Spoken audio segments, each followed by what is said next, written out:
The Bible records many stories about people who are fleeing into hiding. Part of the Christmas story that's told at this time of the year is that story of Joseph, Mary, and Jesus fleeing as refugees into the land of Egypt to escape from Herod's violence. Moses, he fled into Midian after murdering an overseer who was killed for beating a Hebrew slave. And Jacob, who would become called Israel, who the entire nation of Israel is named after, he fled after Jacob cheated his older brother Esau out of his inheritance and then out of his father's blessing. Esau was furious at Jacob because his father had blessed him. And Esau said to himself, "When the period of mourning for the death of my father is over, I will kill my brother." Rebekah was told what her older son Esau was planning. So she summoned her younger son Jacob and said to him, "Esau, your brother is planning revenge. He plans to kill you. So now, my son, listen to me. Get up and escape to my brother Laban in Haran. Live with him for a short while until your brother's rage subsides, until your brother's anger at you goes away and he forgets what you did to him. Then I will send for you and bring you back from there. Why should I suffer the loss of both of you on one day?" Rebekah then said to Isaac, "I really loathe these Hittite women. If Jacob marries one of the Hittite women like the women of this land, why should I go on living?" So Isaac summoned Jacob, blessed him, and gave him these orders: "Don't marry a Canaanite woman. Get up and go to Padan Aram, to the household of Bethuel, your mother's father, and once there, marry one of the daughters of Laban, your mother's brother." Lesson 1 about hiding effectively, should you ever need to flee. Go to a place where you blend in. Otherwise, you're going to be like the orange guy. They can see you coming from a mile away. It isn't just that Rebekah loathes Canaanites. She also understands that for Jacob to hide effectively, he needs to go to a place where he can blend in. So she gets Isaac, her husband, to send their son Jacob off to the old country to get a wife, just like his dad did when he was younger. My Aunt Sharon, she began her life's work as an educator back in the 1970s, in the years that were following the civil rights movement in the 1960s. Now, she is a person of conscience and conviction. And I remember, I was just a tiny little guy, and I remember her telling me, "I don't have black students or white students or American Indian students. I just have students." And that was the way it was supposed to be. Colorblind. And maybe you've heard it before. People would say things like this: "People are just people. I don't see color. We're all just human. Character, not color, is what counts with me." Have you heard this? It's what I was raised with. It's nice, well-intentioned colorblindness. Now you fast forward 4 decades, and can anyone say that the colorblindness movement led to the end of racism? Yeah, you even laugh. That's funny even now. Things have certainly changed. There's no question there. But seeing color does not equal racism. Because Jacob talked differently. He looked different. Trying to hide from Esau in a Canaanite town was stupid. He wouldn't fit in. And so it just made implicit sense to go up to Padan Aram, up there in the north, to hide. Now, race is certainly a factor in this story. I mean, read it. Isaac and Rebekah don't want a mixed marriage between their people, their son, and a Canaanite woman. Rebekah even uses her husband's racism to get him to send their son to safety. So let's be honest. We see race. We are affected by it. Racism is very real, but being aware of color doesn't make you a racist. Now, in 2 weeks, we are going to begin an extremely important conversation called Let's Talk. And I really, really hope that you will sign up to be part of this. We have 3 facilitators who have been preparing for to lead these sessions. And a few weeks back, Kirby and I, we went to an all-day training, and we began with a very real-world example. I'm going to be honest, I can't speak for Kirby, but it was one that stopped me right in my tracks because it caused me to recognize the extent that I am blind. Blind by race and that I have white privilege. And it started with a Facebook post. Dr. Will Gaffney, who is a black Christian seminary professor, posted this one morning while at the Dallas-Fort Worth airport. White man, I am not your mammy. No, I won't watch your bags while you go to the bathroom. I don't know you. I don't know what you packed. This is an airport. You look like a terrorist to me. Hashtag scram. We saw that everyone in the room had a reaction to that. Your reaction that you felt after hearing that is built on a whole foundation of your experience, your feelings, even your spirituality around race.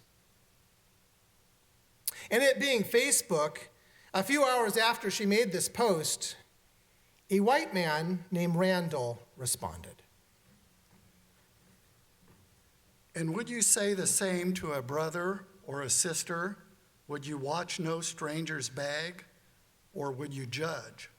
Would you racially profile to decide which stranger's bag to watch? I am working hard to own my racism, respected Reverend.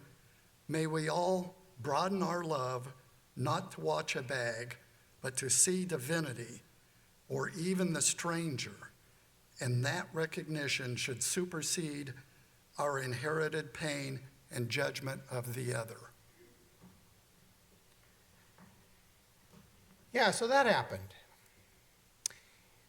In Aaron Land, I never would have responded to the original post publicly. But when I read Randall's post, I kind of echoed my feelings. What the choir's saying today, namaste, the divine in me greets the divine in you, and that's what we should be working toward. That echoes my feelings, and that's what I was hearing Randall saying. And so I might have even clicked like, because I thought Randall's reaction was, even though it might be a little high-handed, I thought that it was pretty much everyone's reaction. But I will tell you, around the room, that was not a universal reaction, not by a long shot. One person said, "What do they tell you again and again on all the airport announcements? Do not watch the bags of a stranger." Somebody else replied, "Who does this guy think that he is? That somehow the rules don't apply to him?"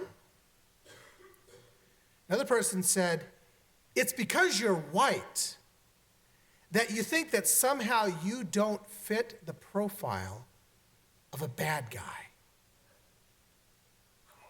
And I'm telling you, oh Lord, it hit me.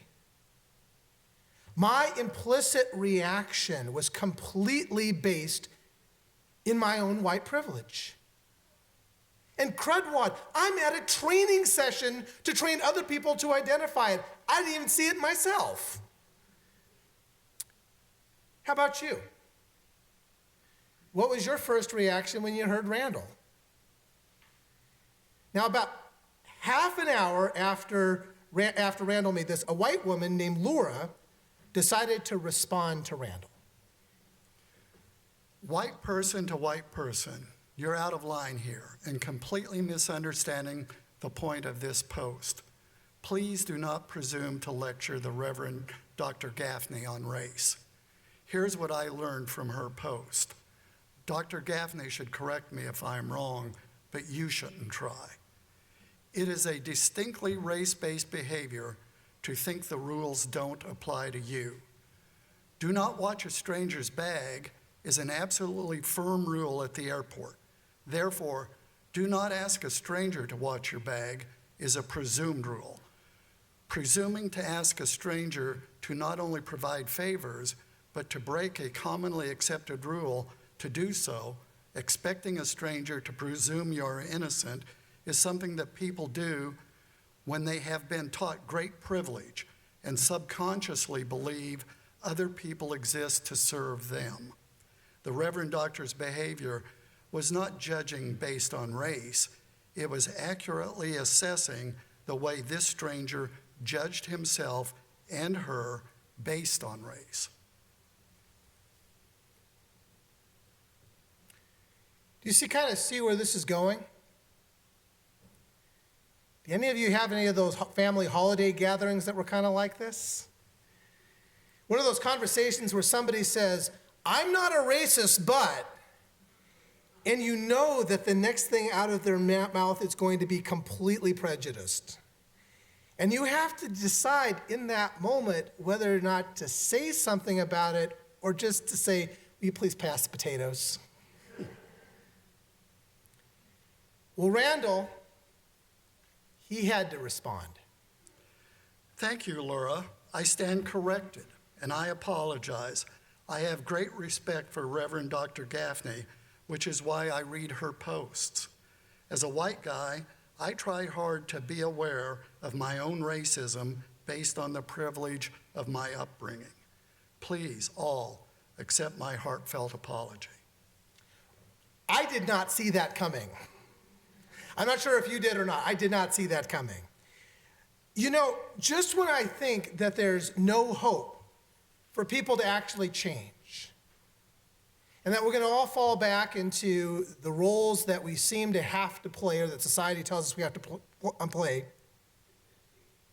God does something unexpected. And I'm going to tell you something with absolute conviction here this morning. There is still more light and hope that are springing from spiritually inspired teachings like this, teachings that the world needs.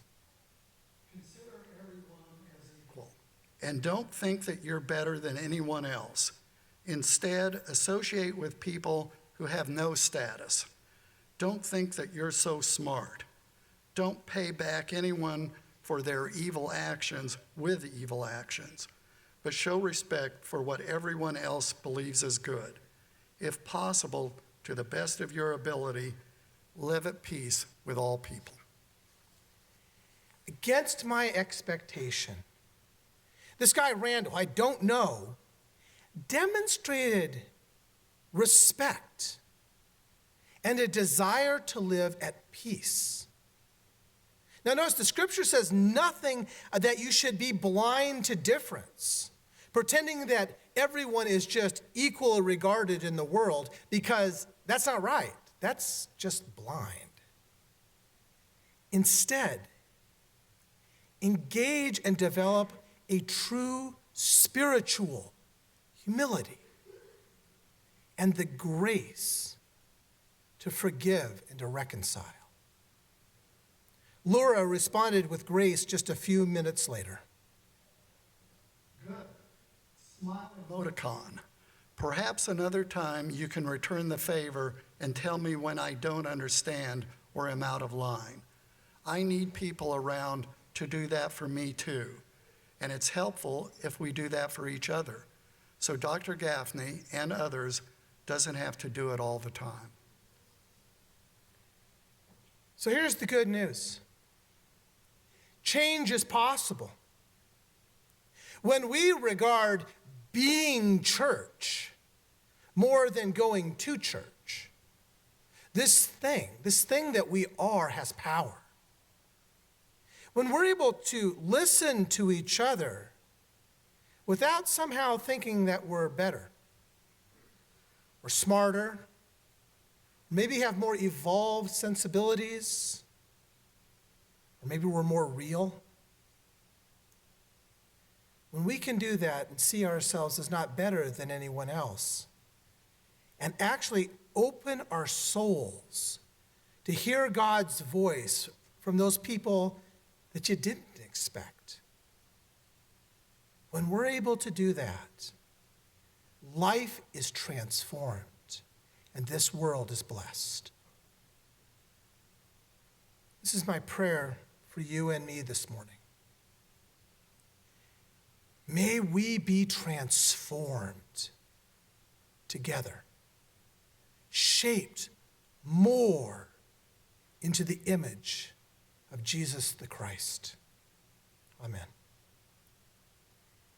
And I really do hope that you take a step in that hope today and sign up. You can whip out your phone and sign up now on the church website or out in the narthex today, because believe me, if my experience with the initial training is any indication, this thing could really change your life.